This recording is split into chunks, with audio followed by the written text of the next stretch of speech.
Good evening. Welcome to the Frey Foundation Distinguished Visiting Professor Lecture. I'm Jim White, the Craver Family Dean of the College of Arts and Sciences. We have with us tonight an esteemed alumnus of this university, Peter Grauer, Chairman of Bloomberg. That's an applause cue, by the way.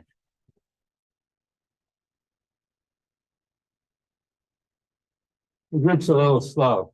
What was that? The group's a little slow. Yeah. You're gonna have to change that over. We will educate them as Yes, go we through the will. meeting. All right. His talk is titled, "It Goes So Fast," and I look forward to hearing what he means by that.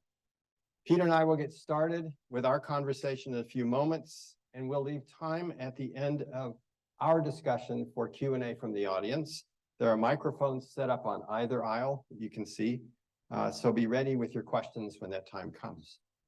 Chancellor Kevin Guskiewicz very much wanted to be here this evening because he knows Peter very well, and he also knows the Frey family who has made this lecture possible.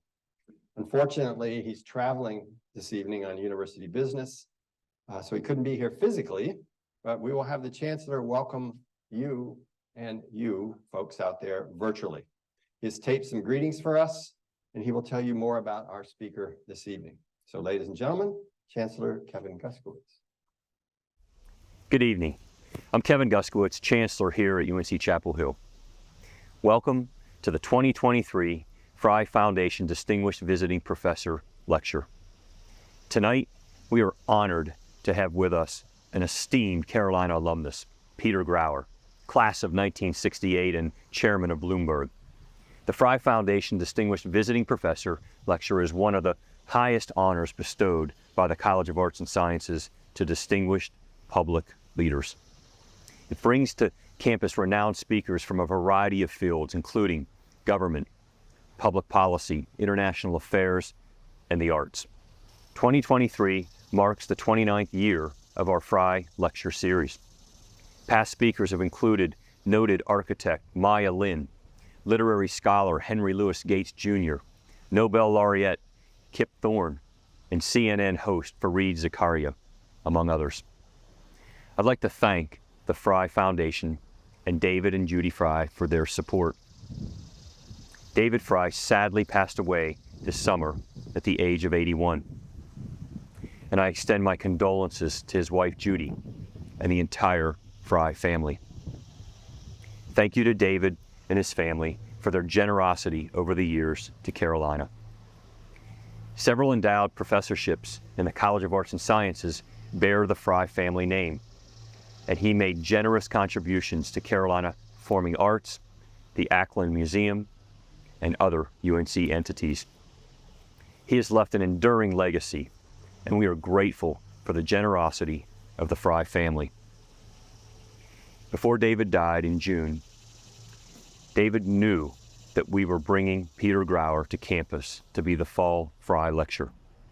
He had recommended Peter as a speaker, and I know he was pleased that we were able to make this happen tonight. Like David and the Frey family, Peter Grauer has also been a generous supporter of Carolina. Peter is chairman of Bloomberg, the global financial technology company, a position he's held since 2001, succeeding Michael Bloomberg himself.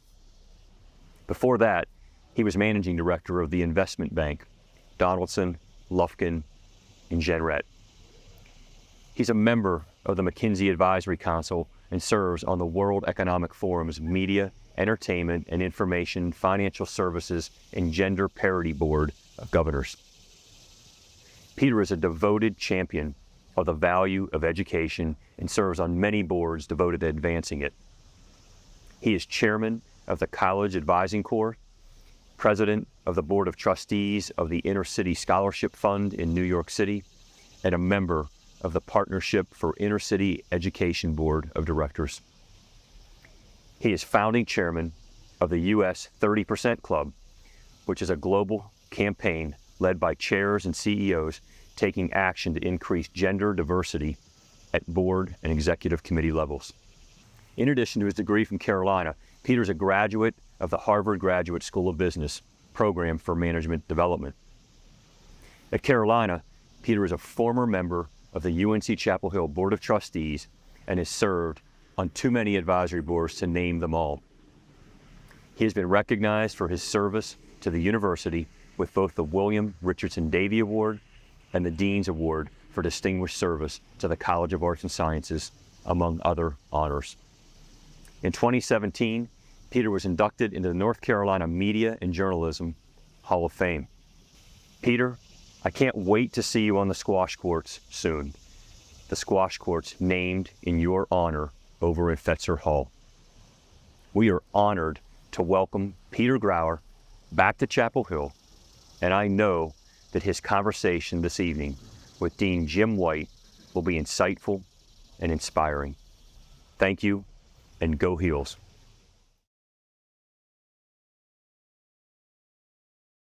Good evening, Peter.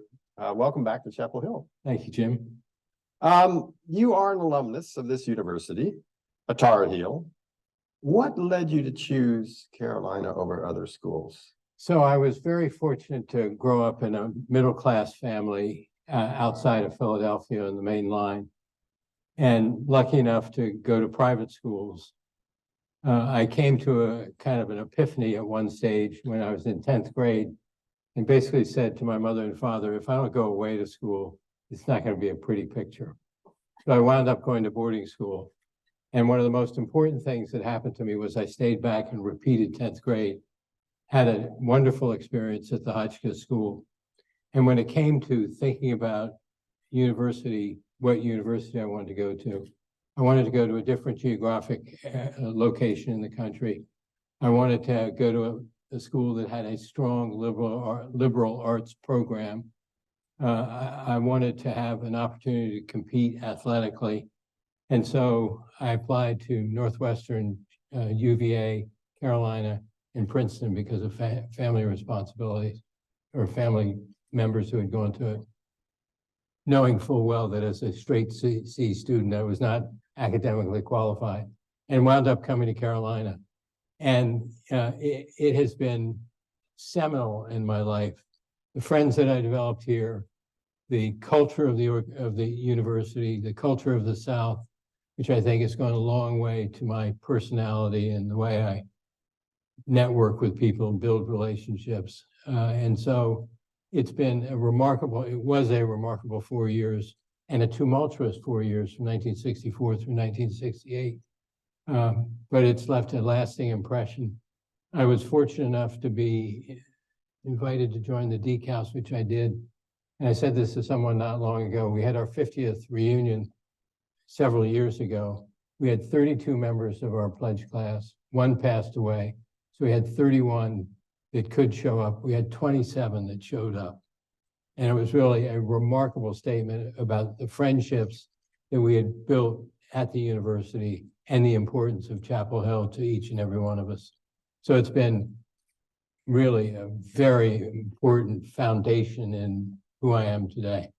Thank you for that. We hear and we read a lot these days about whether a college degree is worth it.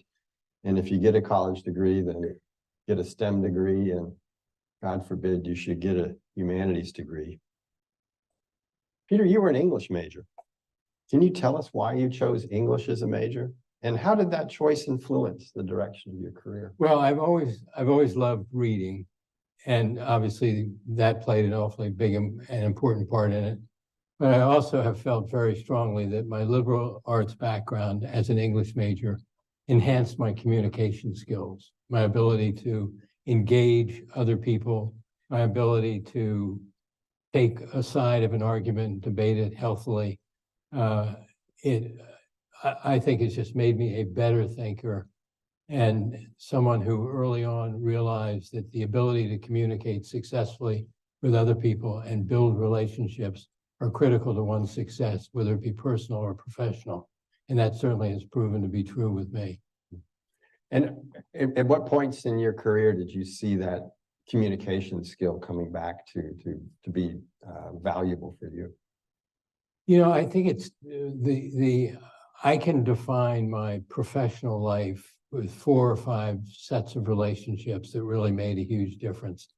And that I think were built on a foundation of being able to communicate successfully.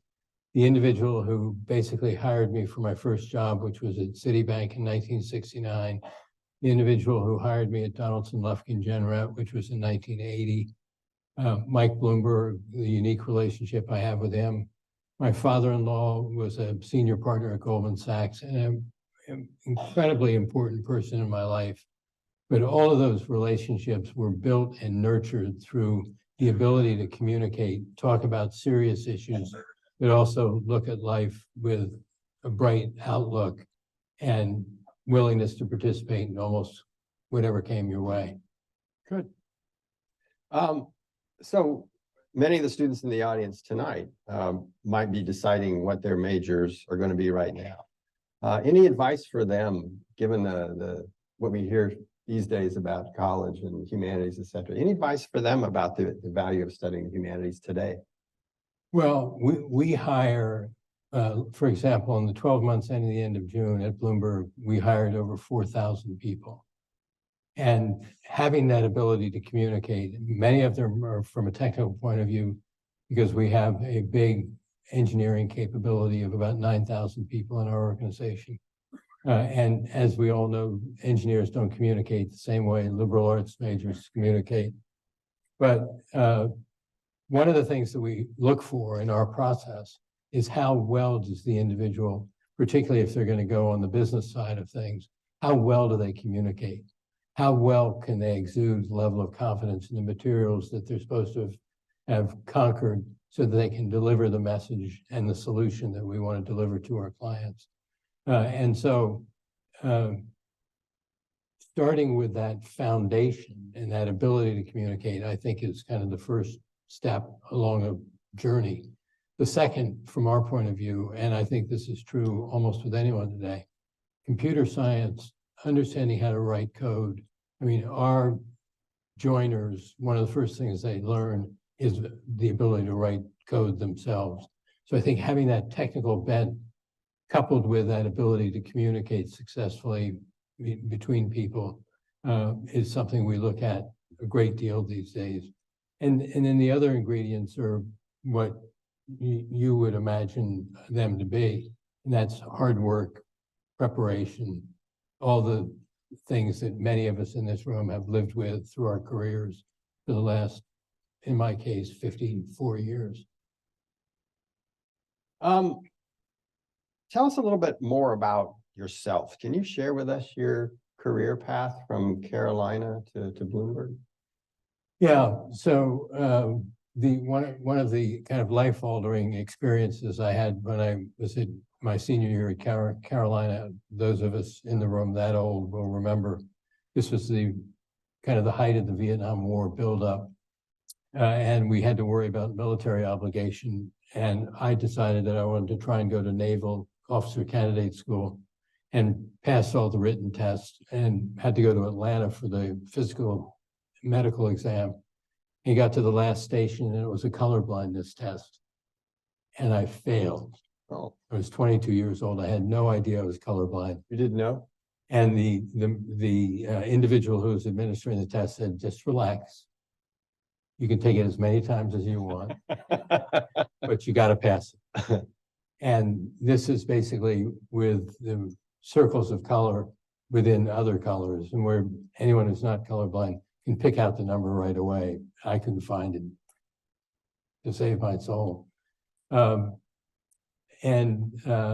So I wound up going in the military reserves, fulfilled my military obligation, went to work for Citibank in 1969, went to Harvard Business School in 1975 for an early management and leadership program called the Program for Management Development.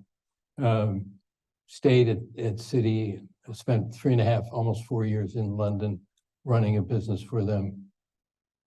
Basically resigned to go to work for Donaldson Lufkin Jenrette. In between, I went to the Everest Base Camp and I did some ski mountain touring that I'd never done before. Went to DLJ, spent 20 plus years at DLJ. And along the way, met this guy, Michael Bloomberg. I'll try not to make this too long a story, but it underscores how serendipity and luck can play an important part in all of our lives. It was the summer of 1989, and we took our 7-year-old daughter to a dude ranch from living in Manhattan, a dude ranch in Wyoming. And she spent the entire week on the back of a pony. We got back to New York. Make a long story short, she convinced her mother she wanted to learn how to ride. I was given the responsibility of finding someone to do that, which I did. We drove out one October Saturday afternoon to a place in North Salem, New York.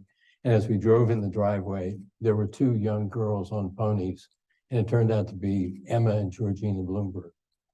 And Mike's younger daughter, Georgina, and our daughter, Tori, are a week apart in age.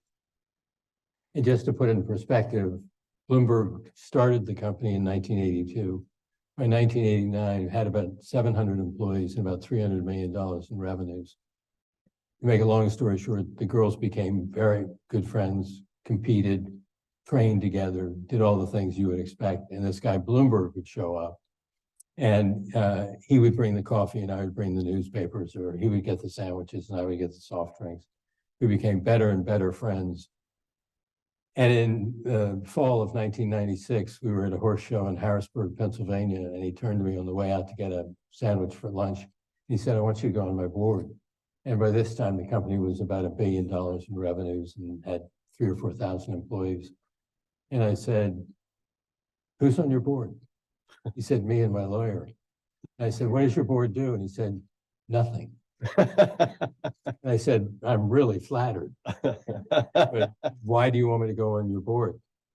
And he said, "Because I've decided if something happens to me, you're the guy I want to worry about my company, my clients, and my business, and my lawyer can worry about my estate and my family." And so I went back to my partners at DLJ. They approved of me going forward doing it. And I went back to Mike and I said I would do it, but I had 4 caveats. I had to build a real board, we had to practice good corporate governance, I had to have access to any information, I had to have access to any people. And he said, "You have carte blanche. You can have access to anyone you want." This is a guy who, at that stage in his career, ran a business which he owned 65% of himself. There were 2 people who knew the financial results. This was a huge statement of trust. Anyhow, so I went on the board. 1999, he decides he's going to run for mayor. And he calls me up and says, "We need to have dinner." So we sat down over dinner and he looked at me and said, "I'm thinking about doing something different." I said, "What's that?" He said, "I'm thinking about running for mayor." And he looked at me and he said, "What do you think?" And I said, "That is the craziest effing idea I've ever heard." And he looked at me and said, "Why would you say that?" And I said, "Your business is on fire. You become world renowned in your ability to reshape the global capital markets and the movement of capital around the world. You have access to anybody in the world you want to have access to, and you're starting to become a world-class philanthropist. What am I missing?" And he looked at me and said, "Because I think I can make a difference." And you all know what an amazing job he did for the 3 terms that he was mayor of New York. At any rate, at the end of that conversation, I said to him, if you decide to run for mayor, and in the odd chance you get elected, the best thing I can do would be to help with the company." I became non-executive chairman when he left the building in April of 2001 to begin campaigning.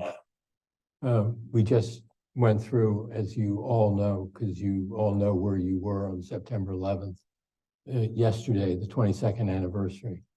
He was literally walking to a polling place because they were having the lead up to the election when the first plane hit the first tower. I talked to him later that afternoon. I was grounded in St. Louis, and I said at the end of our conversation, which was deeply emotional, we lost 3 people in the World Trade Center. I said at the end of the conversation, "You will be the next mayor of New York." And as they say, the rest is history. He came out for Christmas lunch on December, obviously 25th of 2001. And after lunch, we were having a cup of coffee. He looked at me and said, "I want you to come to Bloomberg as chairman, president, and CEO." He said, "I have no idea what I'm going to pay you. I didn't know what I was going to get paid until I got my first paycheck." And as we say, the rest is history. And it's been, and so I've rambled a little bit more than I should have. Yeah. My point is relationships for me have been not stepping stones, because that's not a polite way to phrase it. The way that I've developed my approach to business and friendship and really propelled me through my career. And just to put it in perspective, I was talking to Mike about this a week ago. When I took over, we did just under $3 billion of revenues. This year we'll do 14. We had about 7,000 employees. We now have 24,000 employees. We had 165 units of our most important product, which is our desktop software capability. Today, that number is 370,000, and we've quadrupled our profitability over that period of time. This is a company that has had 42 consecutive years of record revenue growth. And the exciting thing about, I admit I'm getting off point. The most exciting thing about all of it is ultimately 85 cents of every dollar of value we create for Mike, he will give away. He has given away to date $14 billion. Wow. And so this mission of our company, thank you. The mission of the company, kind of the higher purpose that we serve is that. That's remarkable. I was going to ask you, It's more remarkable that I've been a part of it. Yeah. Well, I was going to ask you sort of tongue in cheek, did he, to offer you a decent salary, but, after that, after the philanthropy part, that's, I made the mistake of saying to myself, if he doesn't pay me anything, he's going to do something for so many people in the city of New York. Yeah. I would take the job. No, I wouldn't have. Yeah. But I think you would have. Yeah, no, of course I would have. Yeah. Well, no, probably not. Yeah. Well, thank you for that. That was Yeah, sorry, that was a little bit. Oh, no. That was really a great story and a great description. It's what our audience has come to hear from you. Talk a little bit about the media. It's a strange, tumultuous time. There's definitely distrust in the media. There's political polarization that's fueling that to some degree. There's a rise in artificial intelligence. There's a lot of moving parts. How is Bloomberg navigating these interesting times that we're in? Well, so in things like ChatGPT and what's going on from an artificial intelligence point of view, machine learning, data science, that is very much core to what we are as an organization. We are a technology company. I mean, just to give you a couple of data points. Today, we processed through our ticker plants, and a ticker plant is where there's an exchange feed. So a New York Stock Exchange feed comes into the ticker plant, and then it gets redistributed out through our 425,000 subscribers around the world. So in a day like today, a normal market day, we will process 300 billion ticks of information today. We will process over our system 2.5 million messages today. And so being able to leverage the most contemporary technology and continue to innovate so that our clients can do their business more efficiently and effectively, and in doing so, free up capital for reinvestment in their business or in the public sector, the private sector. That kind of drives virtually everything that we do. And we have a huge repository of data and a big business selling data to our clients around the world. That's kind of critically important. We are obviously a news organization. We have 2,800 people in our news organization. We have reporters in over 135 countries around the world. We produce about 7,000 of our own stories every day. But it's those of you who don't watch Bloomberg television or don't read some of the stuff that we do, which you can on the internet, the quality of journalism that we do is better and better. And I can't tell you, I spend a lot of time with clients all over the world, the number of people who basically said to me, almost regardless of where I am geographically, that they rely on our content today because of the point, Jim, that you were making about what's going on in the world of media itself. So I would consider us very much an anchor of sobriety and openness and really telling stories that are truthful, because most of what we do is data intensive and most of it is related to company earnings and things like that.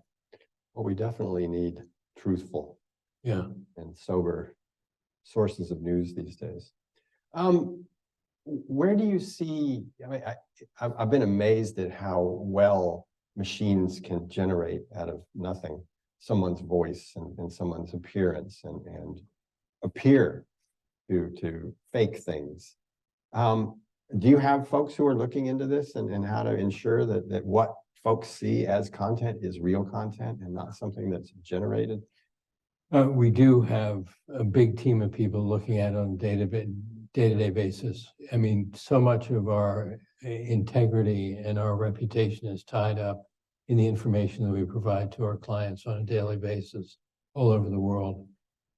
So it takes a large effort. We devote the resources to it. We operate our business.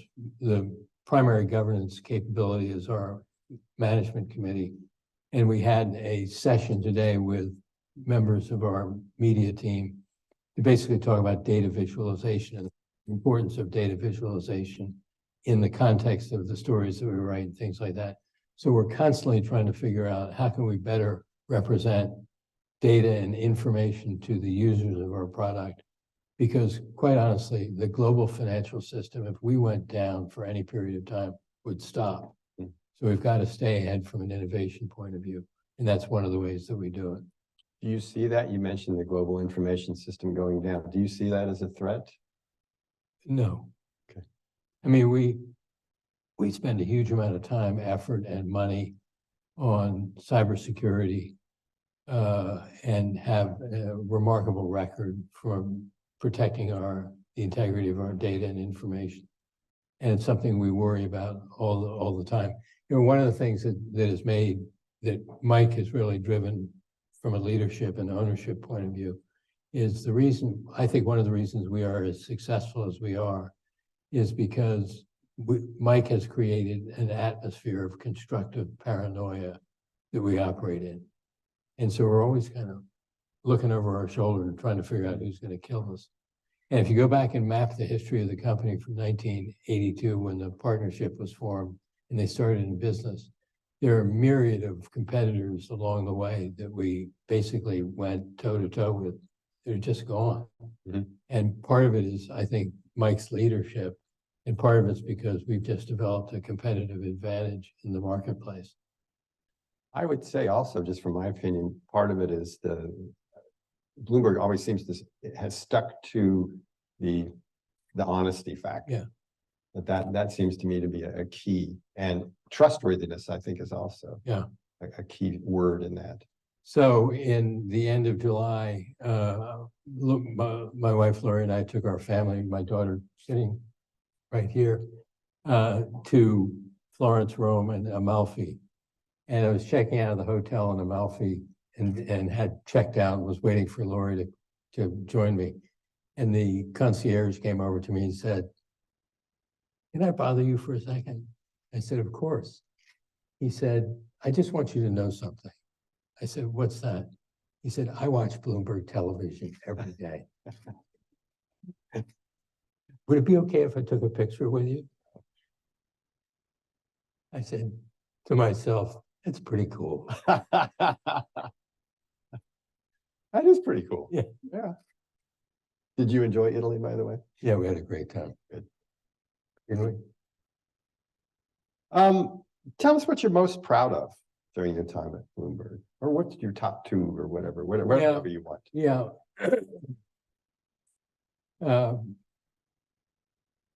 March 11th, 2011 was the day that the earthquake and tsunami hit Japan.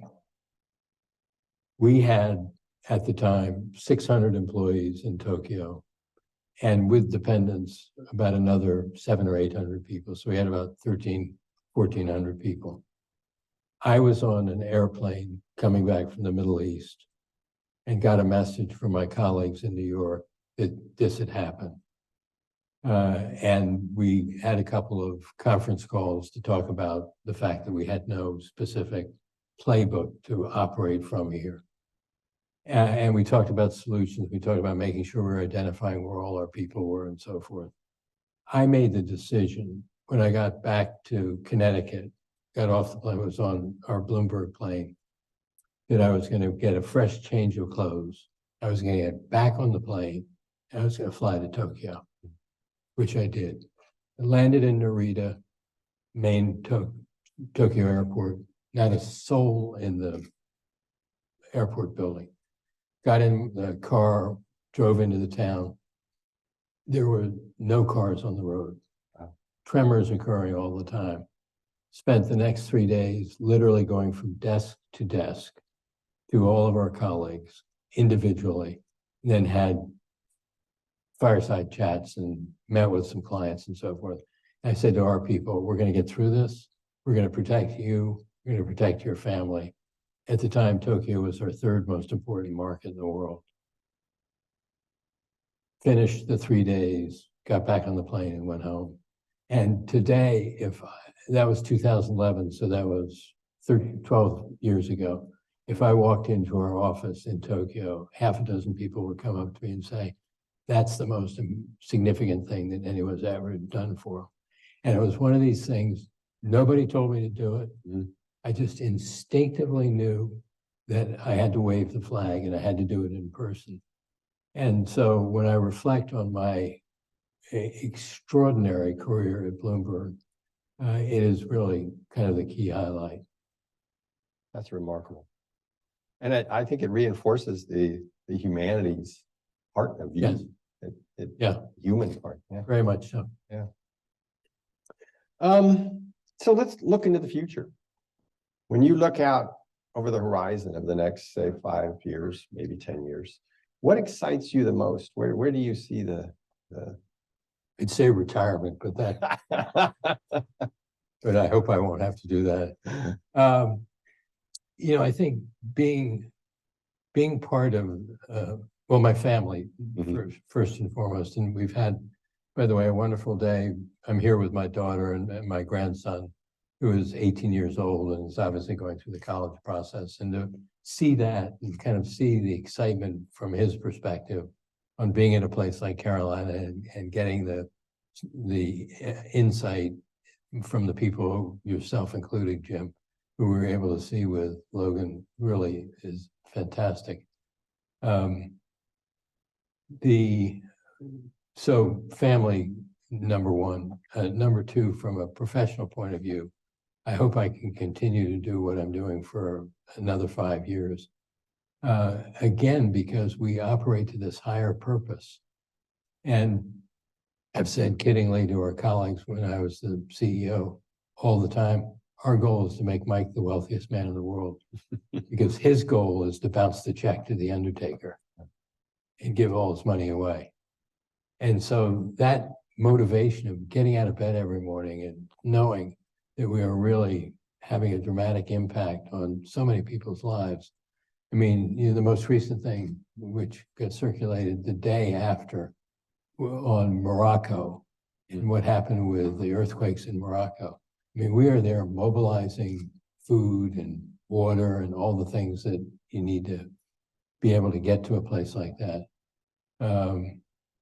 And so I, hopefully in 5 years, technology will continue to evolve, but not eliminate jobs, make people learn things a little bit differently.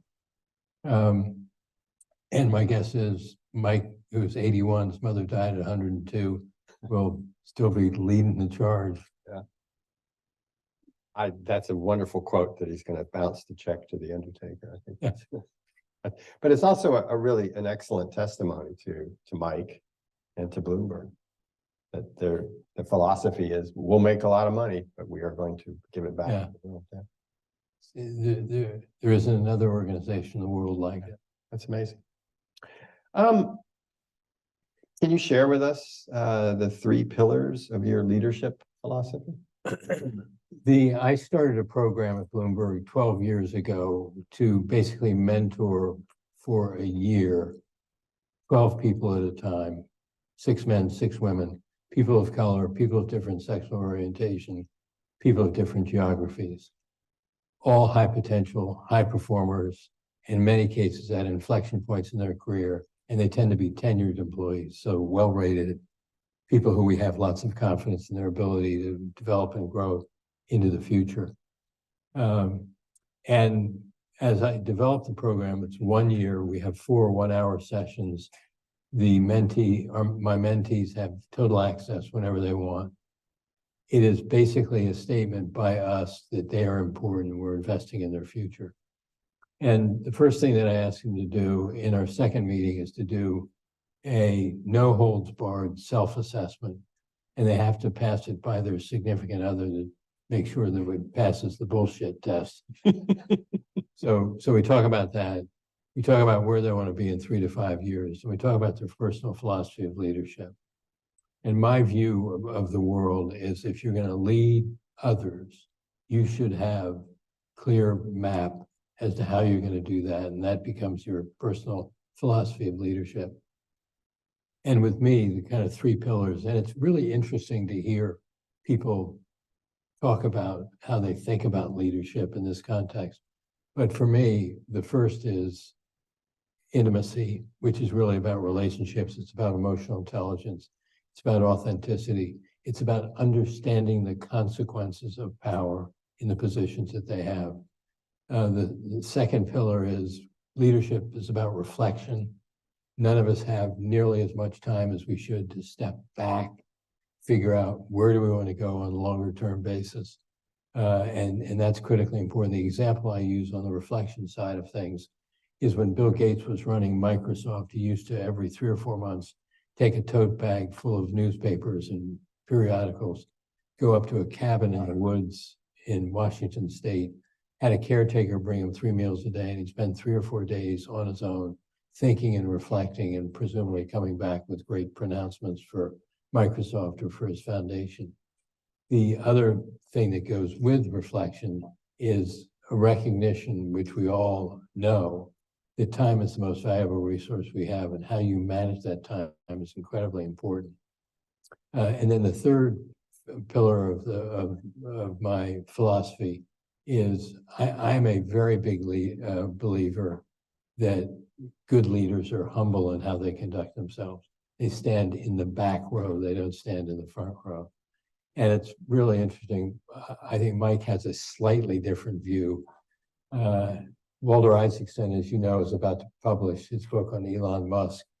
And there was I think, one chapter a couple of weeks ago in the Weekend Wall Street Journal. And Walter Isaacson was interviewing Elon Musk about his philosophy of leadership. And his philosophy of leadership is to be the biggest jerk he can be. I would use more descriptive terms, but I won't do that.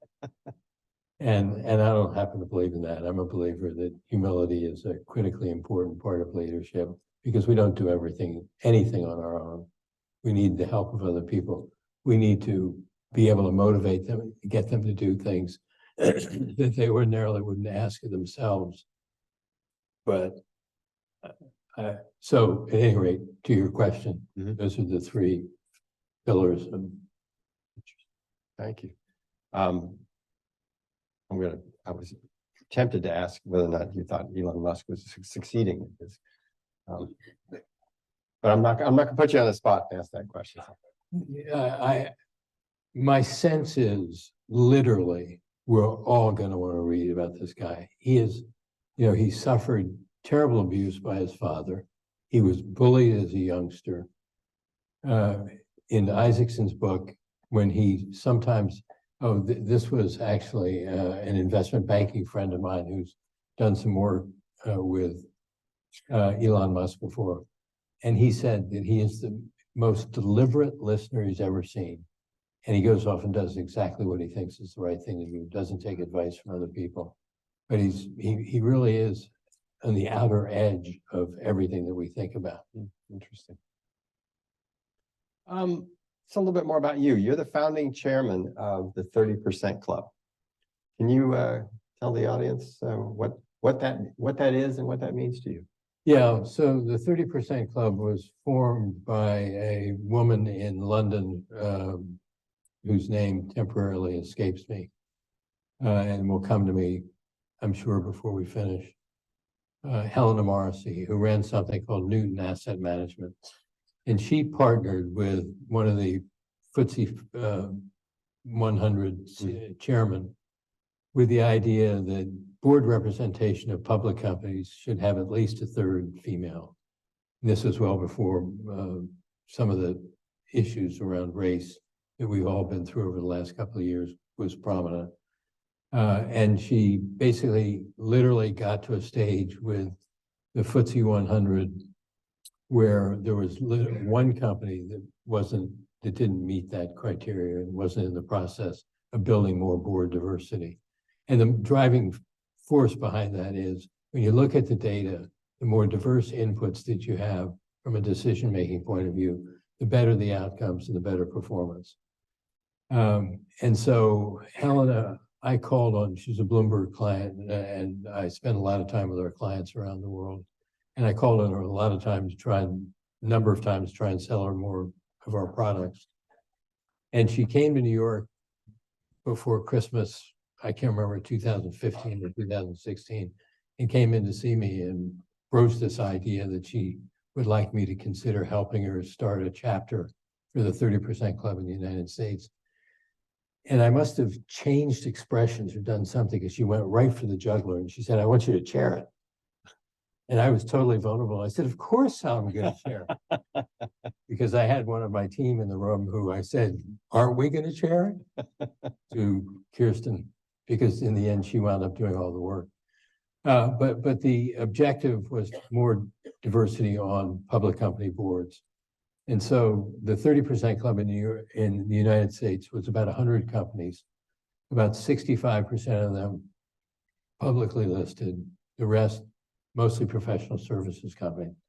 But the driving motivation was this diversification. And when George Floyd died, we tried to kind of change and broaden the diversity with both women and people of color and so forth. And so we've pretty much accomplished what we set out to accomplish. And I've also found that things like this, I've done it long enough. It's time for a fresh set of eyes and ears to look at it. Excellent. Yeah, we had lunch today and Peter asked me why I came to North Carolina, and my wife is in the audience. She's the only one who could truly answer that question. But one of the things that I think is really important about this university is that we are committed to a diverse student body. And we're committed to a diverse faculty. And I agree with you, it's diversity is strength. And that's you can get the best out of people when you have a mixture of people.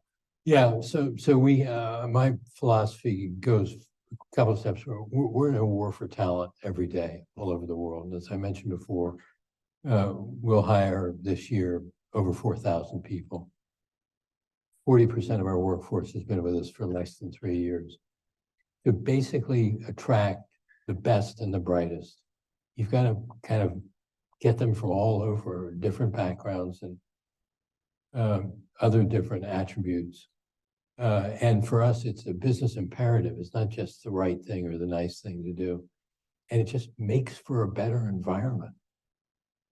And I was actually talking to Laura, and we were in the car coming over from Keenan Stadium to the FedEx Center.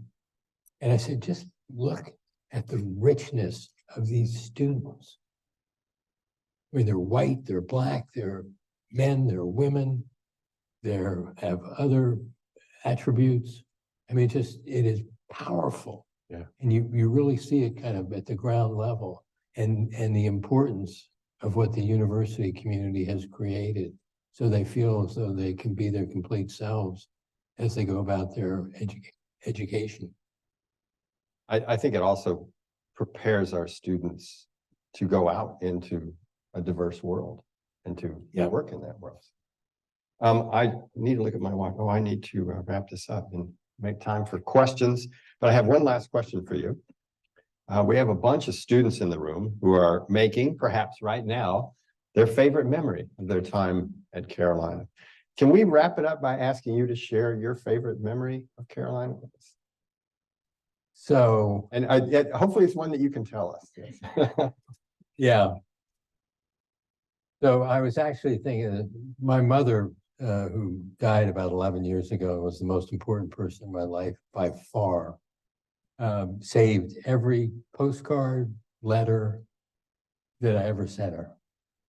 And I was going through this several years ago, and one of the letters was a summary of the experience I had when I was brought into Gimghoul Castle. And it was a fall night, as I remember. I got a message to basically be in the middle of the 50-yard line at Kenan Stadium at midnight. And I went through this elaborate process around the campus and ultimately out to Gimghoul Castle. And then got to the end and we became part of Gimghoul Castle. And I don't think I'm supposed to talk about that, but that was 60 years ago or whatever it was. But it was really a very cool experience and a great group of, in those days, guys. But it was really extraordinary. Good. We have microphones set up on both sides, and we invite anyone from the audience who would like to come and ask Peter a question to come on down.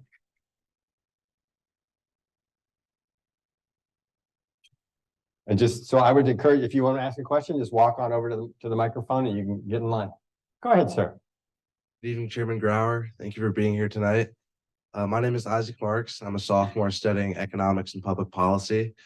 As a leader of a media giant such as Bloomberg, I'm wondering if you could speak to your thoughts on the democratization of media, since everyone who has a cell phone and some form of social media themselves could become a journalist, and how Bloomberg is kind of operating with that in mind. Yeah, well, we have very clear boundaries on what our journalists can write about. So we've kind of taken a lot of the creep that I think comes out in many other media sources out of what we do. I think it is an incredibly difficult media environment that we all live in today. I don't have any solution. But I do know that there may well be things that come out of ChatGPT from a regulatory point of view that will probably be long overdue and affect the quality of content, the nature of the content from a media perspective. But it's a very good question. I don't have a very good answer, but very thoughtful for you to ask it. Thank you. Over here. By the way, I learned long ago not to bullshit people because you invariably get caught. Go ahead. Hi, thank you so much for coming in today, and thank you, Dean White, for hosting this event. My name is Catherine, and I'm the Global Director for Honors Carolina, the Student Association. And I was meeting with a bunch of students today who, from all over the place, that said that they had a lot of almost intellectual angst. You know, they go to class and they feel like they need to know something, but they're not sure what to ask. So my question for you is, what's a question you've asked someone in your life, maybe recurringly or maybe just once, that you feel you learn the most from? Can I plead the fifth? No pressure. Yeah. The question that I've learned the most from.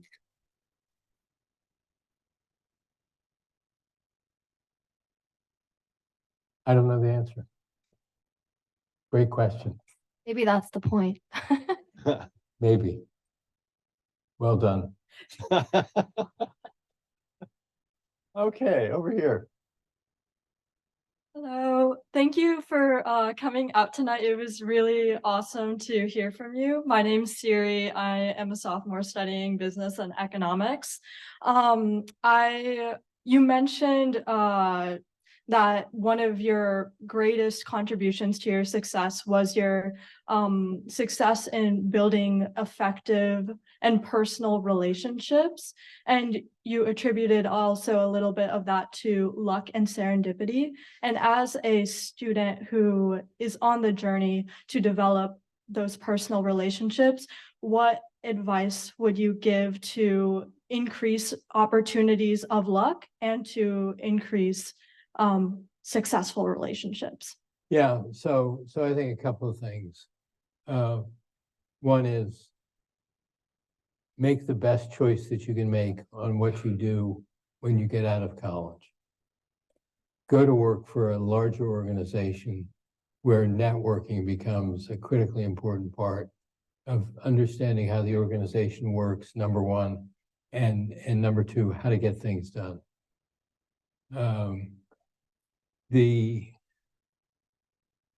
I find it incredibly important. I mean, as I said, as you pointed out, serendipity plays a big role in all this stuff. But relationships need to be cultivated. They need to be built. They need to be mutual. They need to be, I think, built on a foundation of trust. And I don't think they should be thought about to be exploited by any stretch of the imagination. I think it becomes natural if you get into a rhythm. All right, thank you very much. Over here. Hi, my name is Maeve. I'm a senior studying public policy here at UNC. And in the spring, I was doing the UNC public policy program in DC, and Bloomberg was kind enough to host us when we came to New York City for a few days. And one of the things that I really loved being in the building was we were told there were 3 Fs: the fish, the flowers, and the food. And that was like pretty amazing to see that in a workplace. And it just got me thinking about like looking into a future career. I want to be at a place where I'm valued as an employee, but also as a person. And I was wondering if you could just speak to why that's something that Bloomberg has prioritized. The story that you said about Japan also made me think about that, but also like what can I look for in other job opportunities that would clue me into the fact that I would have respect in the workplace.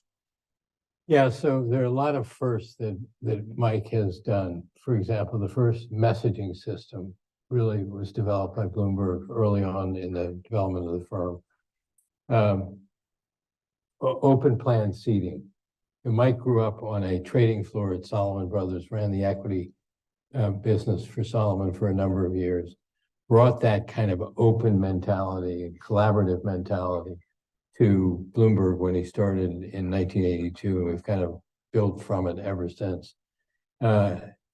Any of you who have an opportunity, for example, either to come to our offices in New York or offices in London, our building in London is the #1 sustainable building in the world. It is just remarkable, but it is basically built. We have food courts, which you went through on the 6th floor on your way probably up to 7, where we provide free food 24 hours. I mean, just things like coffee and snacks, things like that. We want people to run into one another in the food pantry and talk about things that are on their mind. We have open plan seating throughout all of our space. We have over 5 million square feet of real estate around the world. Every office we have is basically the same. Access is an incredibly important part of our culture. And I'll tell you a very quick story, hopefully a quick story. About 5 or 6 years ago, Mike Tomsicunda, one of our other founders, and I had a management committee meeting at Mike's desk. He sits on the desk just like the rest of us. He sits on the 5th floor, I sit on the 6th floor. It was the afternoon, I came up the escalator from the 5th floor to our food court and said, 3 o'clock in the afternoon, time for my pretzel goldfish break. So I get in line for the pretzel goldfish, and there is a 12-year-old young girl in front of me. So I turned to her and I asked her if she's here for a job interview. And she looks at me like I am nuts. And she goes over and hides behind the back of her mother and father. And I go over and introduce myself. And her father worked for Princeton in the newsroom and worked for us in Princeton in the newsroom. And he said, our daughter made a proposal to the principal of her school to start a student newspaper. So we're spending the afternoon at Bloomberg News learning how to do that from a journalistic and business point of view. So I said, that is just fantastic. You know who would like to hear about that? And he looked at me, he said, no. I said, Mike. He went ashen.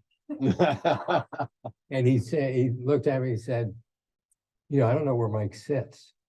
And I said, if you go diagonally across the floor to the 5th floor, you'll run right into Mike's desk.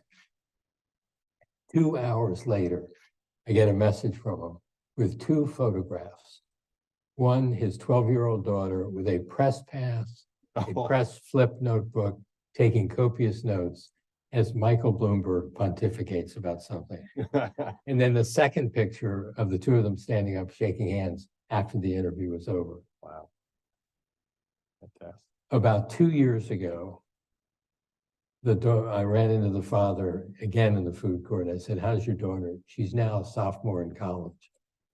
But it's a cute story, but it underscores what we are all about, accessibility. Anybody can walk up to Michael Bloomberg and talk to him that works in our company. I mean, that's just kind of the way we are. And that level of accessibility, the fact that for the longest time, we really still don't. We don't have titles at Bloomberg. You know, as I said, we have only glass conference rooms. I'll tell you another very quick story. Mike had come back from City Hall and we were meeting on a personnel matter, and he as I said, sits on the 5th floor, had a glassed-in conference room next to him. And I came down for this meeting. Tom was coming behind me. I walked in the meeting, shut the door behind me. He said, don't shut the door. And I said, no, actually, we're going to have a private conversation about so-and-so and compensation-related issues. And this is really something that we shouldn't broadcast more than that. And I got up to close the door. I said, I don't want you to close the door. Anybody should be able to hear. And so I said, you know what? I'm closing the door. I come down to see him the next morning. The glass in the conference room is gone. I mean, gone. Okay. So much for accessibility. Yes, I guess you can do that if your name's on. Actually, I'll tell you one other funny. This is all meant in good humor. He'd been back, so he was gone for 13 years. He'd been back for about a week, and he went to the restroom and he was washing his hands, and he couldn't figure out where the paper towel dispenser was. The next day, every bathroom, male or female, had a sign in it with an arrow pointing to towels. We are running short on time, but we got a lot of people who want to ask questions. Can I get you all to do a lightning round here? Are you up for this? Sure. Okay, quick questions. All right. Thank you so much for taking the time again. You talked a little bit about your servant leadership style, and I'm curious how you balance that with making the tough, decisive decisions that you need to make.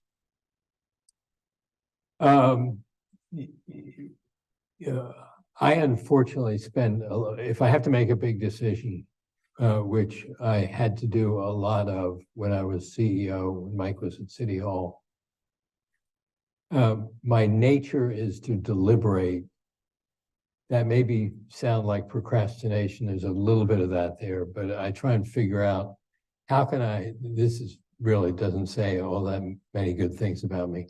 How can I figure out how to subtly get the message across, but not have it come out kind of brutal and difficult? And most of the time I found that I spent more time worrying about this stuff than basically going and pulling the Band-Aid off and kind of getting on with it. And so I would ultimately say to myself, you've got to make a decision. You got to do it now. You got to get on with it. The most difficult thing that I did in that regard was in 2005, I did a major reorganization. I had to let a couple of people go. I had to take some people who worked for Mike before, demote them. And I just, as much as I hated it, as I got up to making the ultimate decisions, I made the right decisions. We got through it, and we were better as an organization, I think, as a result of that. Thank you. Yeah. Quick question. Thank you for sharing the valuable experience today. I'm an international student from China, and my question is about the peer pressure. Due to COVID, I took 2 gap years, and when I finally came to the United States, I feel like everyone else.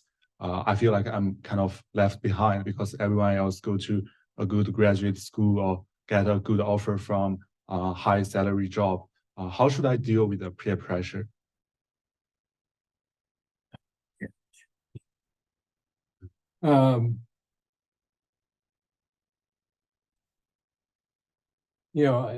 This is going to sound, I'm sure, just crazy. Do you exercise? Yes, I do. Because that is a hugely important outlet for me. It's basically, it's my form of meditation. It's my form of dealing with stress, and it's obviously healthy. And I think enables us to kind of balance our views about stuff. So I would say kind of keep doing that.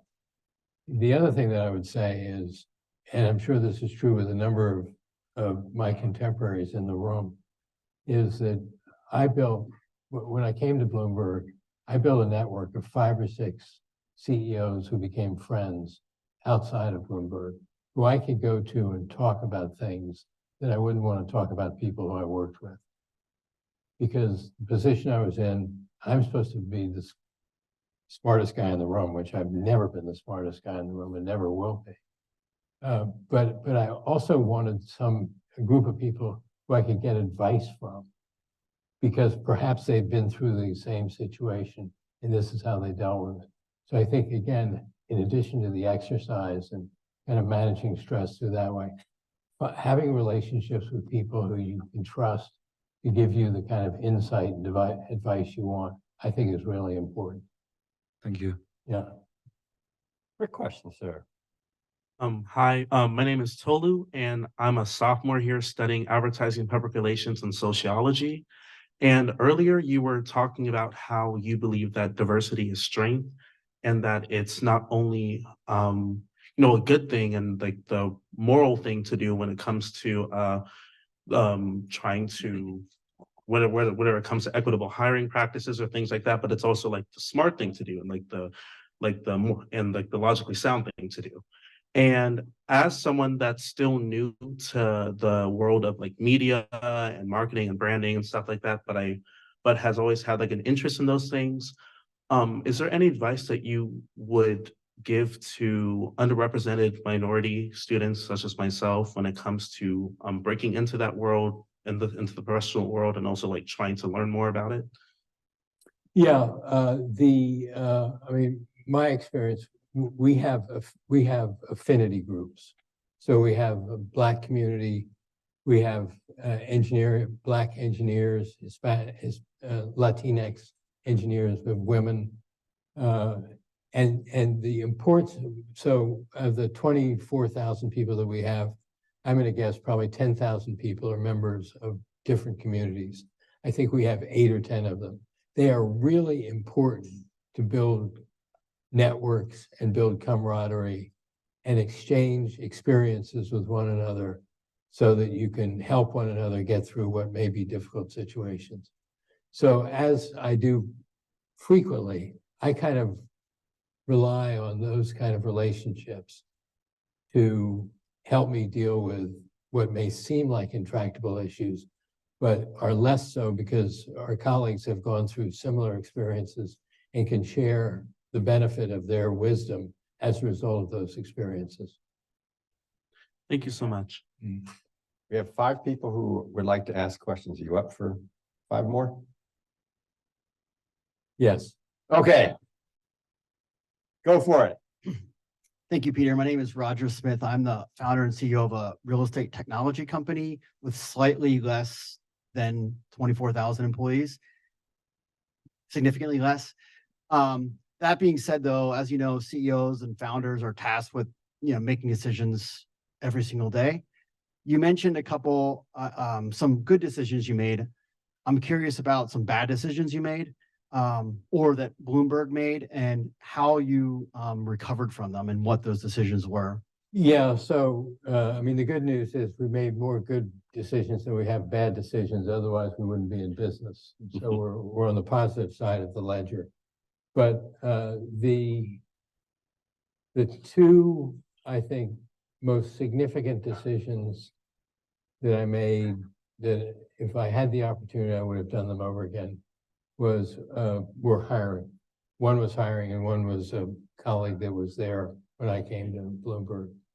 And on the hiring side, it was someone who I relied on other people's judgment and experiences with the individual. I didn't do nearly as deep a due diligence as I should have. Hired this individual in a senior position. He wound up kind of exposing certain aspects of his personality that I thought were contrary to the best of our culture. And in the end, he wound up going someplace else. But it was a big, visible hire that I did. I realized probably a couple months into it that this was not my best day. Thank you. Yeah. A quick question. Hi, thank you for being here. My name is Farida. I'm a sophomore neuroscience major minoring in chemistry and medical anthropology. And I was interested in the sort of constructive paranoia you mentioned and how you've been able to balance that with the openness needed for innovation. Like, do you feel like they contradict each other, or do you feel that they work together, or just some more information about that? No, I think they complement one another.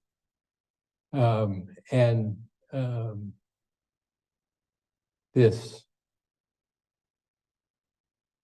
constructive paranoia, I think, and openness that exists at Bloomberg, again, that Mike has really created, I think have had a huge impact on our success. We try and take nothing for granted.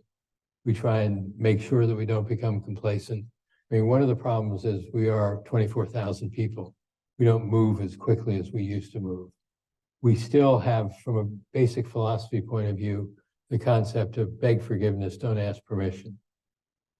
We still try and be a risk-based culture in how we make decisions about product going to market, things related to that. It's also Mike's mentality. When he and I first started talking about me coming to Bloomberg, because we had a couple of conversations before the Christmas dinner, I said to him, the difference is you are an unconventional thinker and I am a conventional thinker. He continues to be unconventional. And I said, that's going to clash at some point. His attitude was, actually, that means we'll make better decisions, not worse decisions. And in the end, he gets to make the final decision because it's his company and he owns control of it. But that approach, I think, has worked really just great. But and I don't think we'll ever be complacent. Although I am concerned about the fact that we continue to grow our headcount the way we do. Thank you. Yeah. Sure. Quick question. Yes, thank you so much, Chairman Grauer, for speaking. So my name is John. I'm a double major in business and economics. And along the similar lines of one of the questions earlier with peer pressure and developing that self-confidence and about in terms of your brand and messaging, what are some advice that you have, especially for people our age, in terms of developing those skills, especially as we leave college and go into the workforce? Thank you. Yeah, so certainly in the business world, I had a couple of realizations early on, and I alluded to this before. I'm never the smartest person in the room, ever. But I'm the hardest worker. And through that hard work and kind of grinding things out, I've also volunteered to do things that other people don't want to do. and volunteering to do things that other people don't want to do and doing them successfully, you immediately distance yourself from the competition. And I obviously don't have to do it anymore, but during my career, I did that a number of times. And we're all looking to distinguish ourselves in some way, shape, or form. And you got to figure out ways to be able to do that, particularly in larger, more homogeneous organizations. It's harder and harder to stick out. But in return for the inability to do that, the learning environment that you have is also pretty robust and prepares you to take on either more responsibility there or someplace else. Thank you. Sure. Hi, my name is Nolan and I'm a junior studying computer science and Hispanic linguistics. I have a similar question, but I'm hoping for maybe a little bit of a more personal answer. So if you went back in time and bumped into yourself, class of 68, straight out of UNC with an English major, what would be the one thing you would say to yourself that might be most beneficial? So I love that question, by the way. Yeah, the one thing that I would say to myself,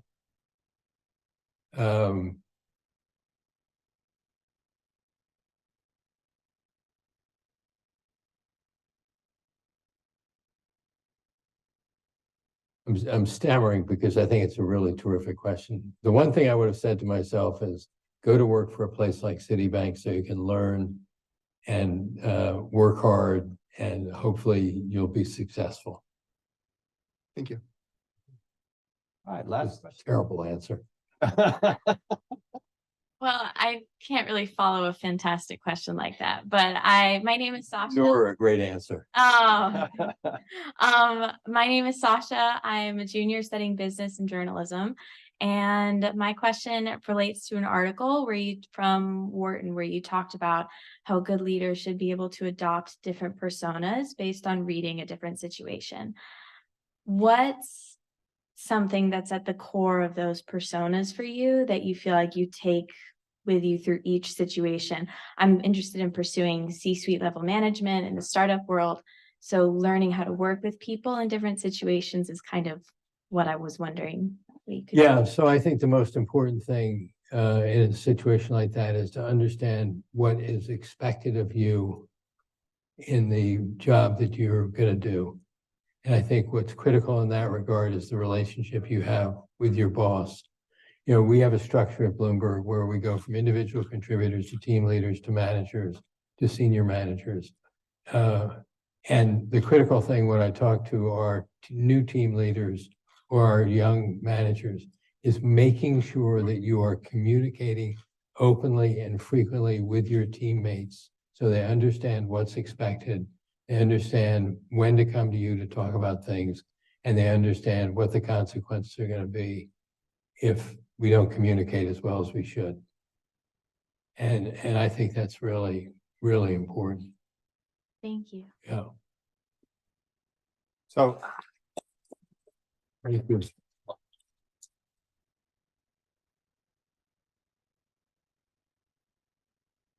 I've already abused your time a little bit this evening, but the enthusiasm from the students in asking questions was infectious and I could not stop. So thank you. Good job, for Ken. your willingness. And thank you for a wonderful evening. Thank you for a wonderful conversation. Let's once again thank our speaker this evening. Thank you.